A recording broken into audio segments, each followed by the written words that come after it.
quand on met les pieds dans la basilique, on est vraiment là, touché par toute sa splendeur et son architecture en élévation. J'ai tout de suite su là, qu'on avait vraiment là, la possibilité de créer quelque chose d'unique, grandiose. C'était quand même excitant.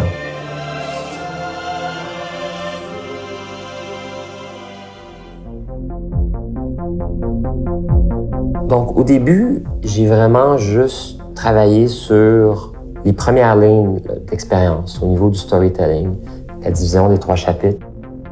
L'acte 1, la naissance de la lumière. L'acte 2, les obstacles. Et finalement, à ciel ouvert. On aimait Aura comme titre parce que c'était humain. Puis Aura aussi, ça représente la lumière. Puis notre outil principal, c'est justement la lumière.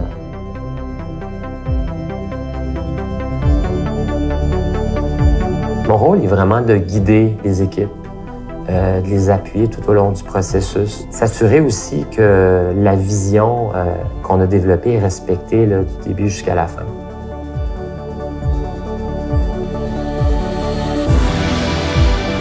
Au niveau musical, on a vraiment été beaucoup inspiré par les ensembles, les symphonies, là, les grands compositeurs classiques.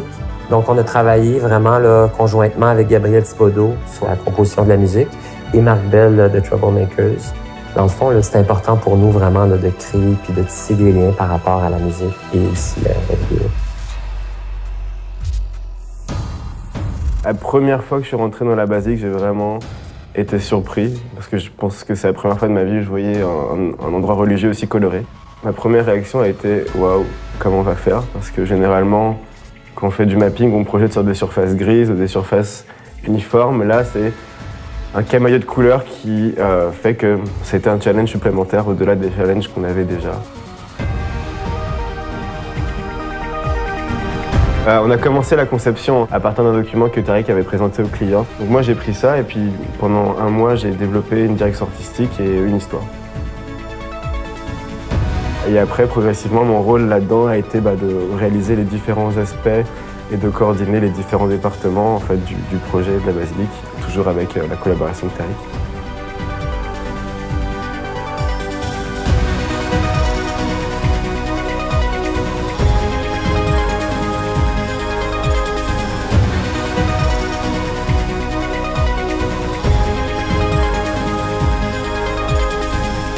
L'une des envies très rapidement qu'on a eues, étant donné la complexité du support de projection sur lequel on travaillait, ça a été d'aller faire des tests sur place. Et ce qui nous a permis en fait d'éviter pas mal de problèmes par la suite, parce que comme on pouvait tester rapidement du contenu sur place, on pouvait voir ce qui fonctionnait ou ce qui ne fonctionnait pas, de façon assez quasiment hebdomadaire en fait.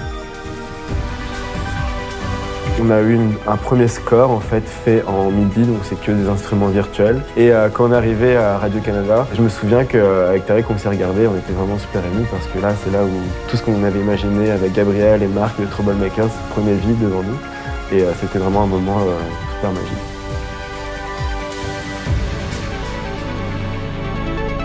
Dans l'histoire de Moment Factory, Aura a vraiment été le projet de mapping le plus complexe qu'on a été amené à faire jusqu'à aujourd'hui.